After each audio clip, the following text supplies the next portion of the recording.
Hello dear student, स्वागत है आपका साइंटिफिक ज्ञान वर्षा चैनल में। मैं Vinod Vigyan. Now you are watching categorically different biology classes, जिसका उद्देश्य है इंग्लिश मीडियम के स्टूडेंट को आसान भाषा में समझाना एवं हिंदी मीडियम के छात्रों को सब्जेक्टिव नॉलेज के साथ साथ बायोलॉजिकल टर्मिनोलॉजी के विषय में अवगत कराना। स्टूडेंट्स, आज हम अध्ययन करेंगे ए सेक्सुअल रिप्रोडक्शन के बारे में। ए सेक्सुअल रिप्रोडक्शन के बारे में हम अध्ययन करेंगे, अलैंगिक जनन जिसको बोलते हैं। और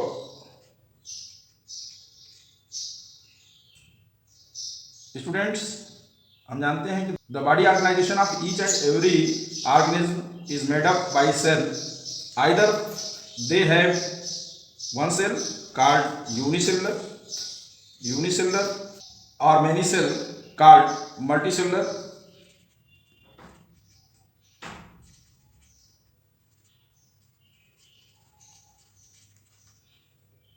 जो यूनिसेलुलर ऑर्गेनिज्म हैं, ये यूनिसेलुलर ऑर्गेनिज्म मैक्सिमम जो है ये मॉर्टल होते हैं, अमर प्राणी कह सकते हैं। और मल्टीसेलुलर ऑर्गेनिज्म जो होते हैं मॉर्टल। सभी जीवों का अपना एक आयुकाल होता है, लाइफ स्पैन बोलते हैं इसको, जीवन काल या जीवन अवधि। और इस आयुकाल में जब से वह जन्म लेता है और वृद्धि करता है, उसके बाद उसकी डेथ होती है। इनका जो जीवन काल है, ये उनके किसी साइज या उनके इंटरनल एक्सटर्नल मार्फोलॉजी, जो एक्सटर्नल मार्फोलॉजी है उस पर डिपेंड नहीं करता। तो यूनिसेलुलर ऑर्गेनिज्म इमॉर्टल होते हैं, यानी कि वो अमर प्राणी कहे जाते हैं इस नाते, क्योंकि उसमें आप देखेंगे कि एक ही जीव से, यूनिसेलुलर जो ऑर्गेनिज्म है, उसी जीव से उसके अंदर एक ही सेल विभाजित हो जाएगा।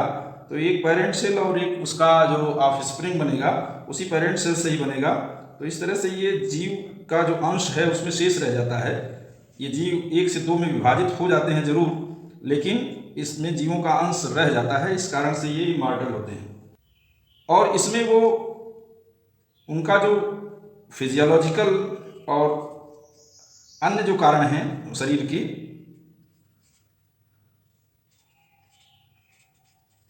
ये अन्य कारण न्यू इंडिविजुअल पैदा करने की, अपनी प्रोजनी पैदा करने की क्षमता होती है। और यह जो है 2 तरीके से वो अपनी संतान की उत्पत्ति करते हैं। एक तो अलैंगिक जनन के माध्यम से,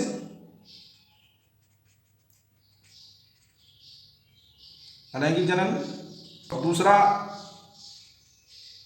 लैंगिक जनन के माध्यम से।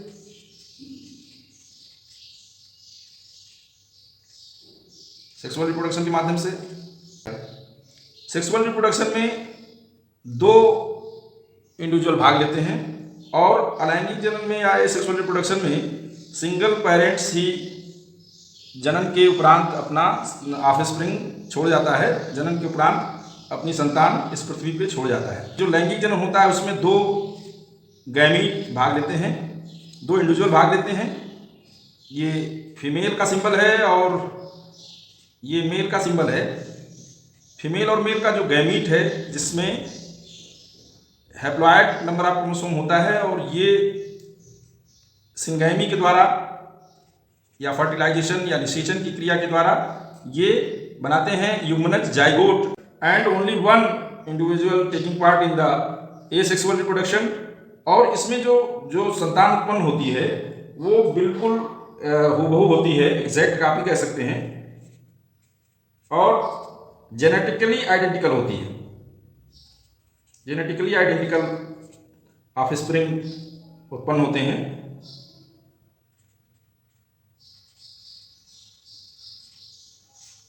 इसको हम क्लोन भी बोलते हैं।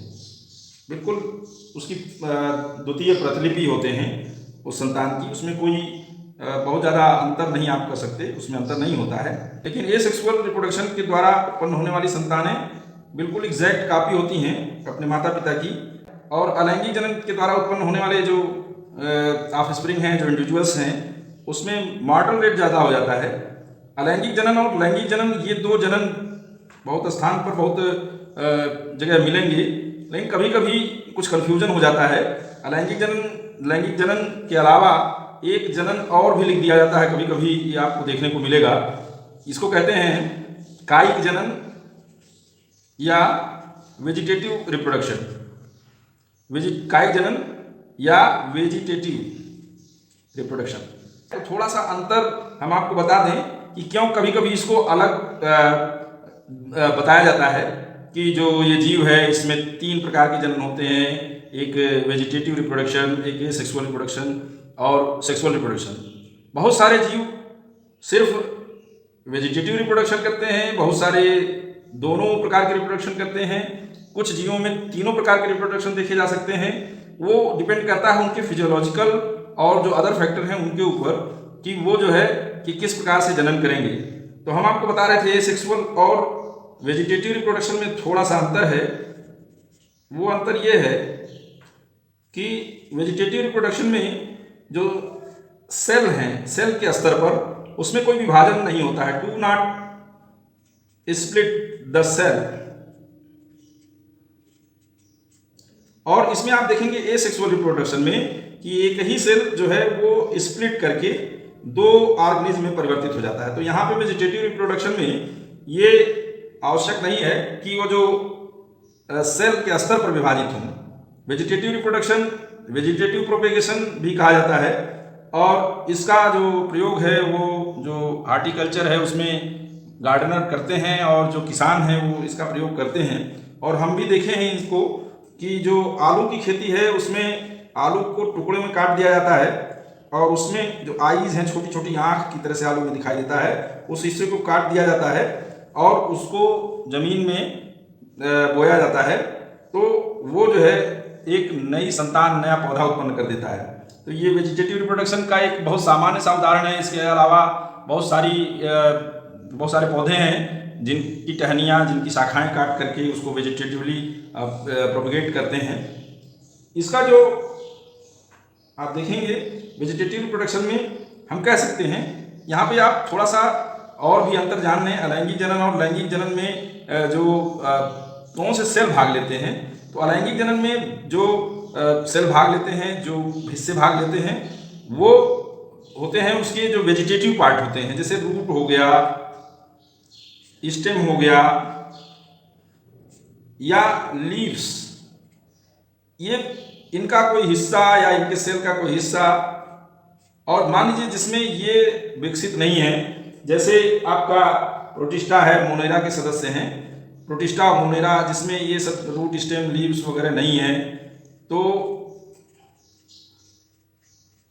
वहां पर आप देखेंगे कि केवल पूरा सेल ही उसमें विभाजित होकर के और 2 जीव बना लेता है।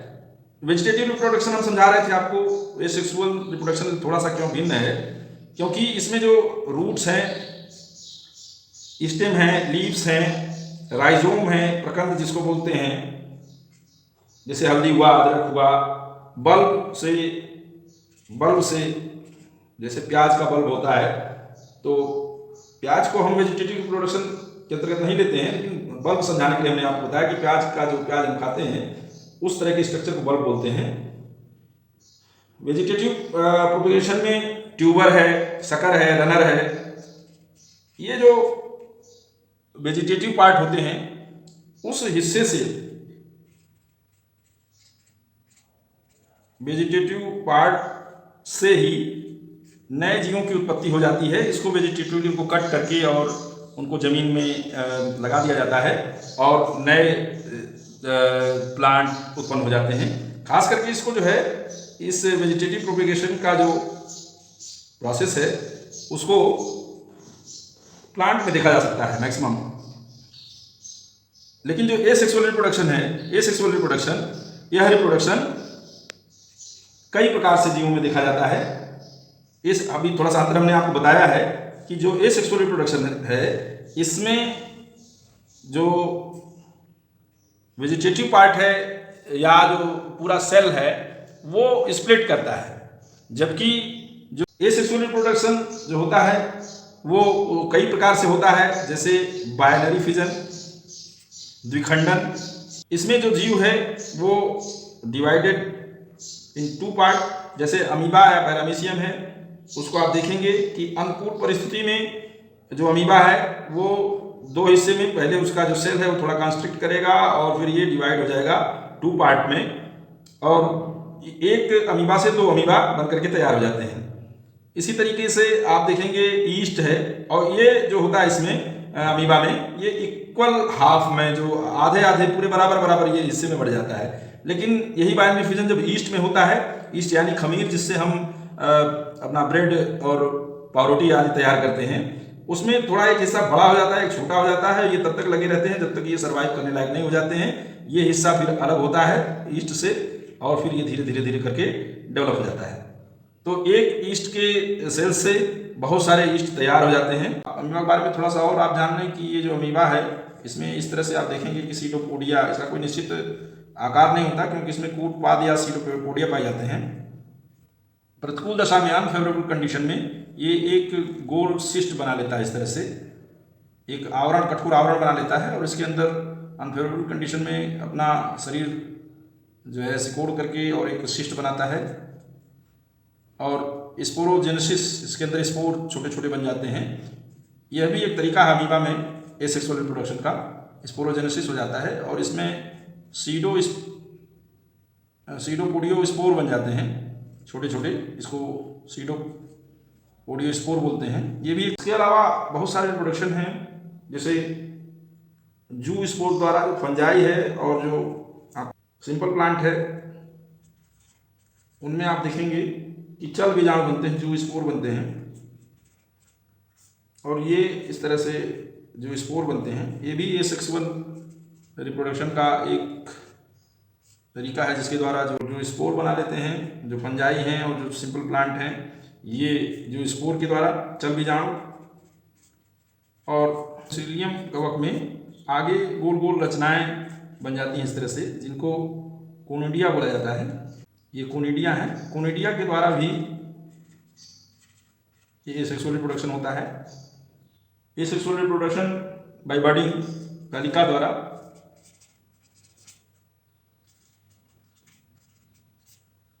हाइड्रा में आप देखेंगे, हाइड्रा एक एनिमल है, और इस एनिमल में बॉडी में यहाँ पर थोड़ा सा आउट ग्रोथ हो जाता है, एक कलीनुमा उभार इसके शरीर के बाहर उत्पन्न हो जाता है, और जिसको हम बड बोलते हैं या कली बोलते हैं, और यह बड या कली अलग होकर के नया हाइड्रा उत्पन्न कर देता है, नए हाइड्रा को जन्म दे देता है।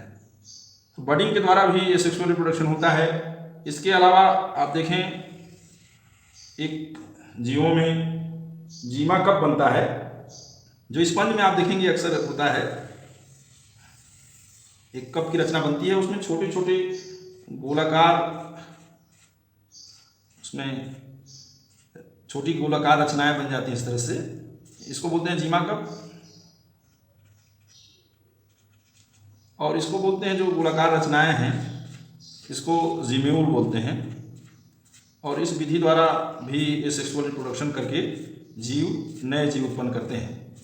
तो इस तरह से आप देख रहे हैं कि हमने आपको बताया कि जो ये तरीका है एसेक्सुअल रिप्रोडक्शन, इन विधियों से जीव अपने जाति की निरंतरता है वो बनाए रखता है। स्टूडेंट, ये वीडियो आपको कैसा लगा, इसके बारे में कमेंट बॉक्स में जाकर के कमेंट करें, इसको लाइक करें, शेयर करें और सब्सक्राइब भी करें। Thank you. जय हिंद।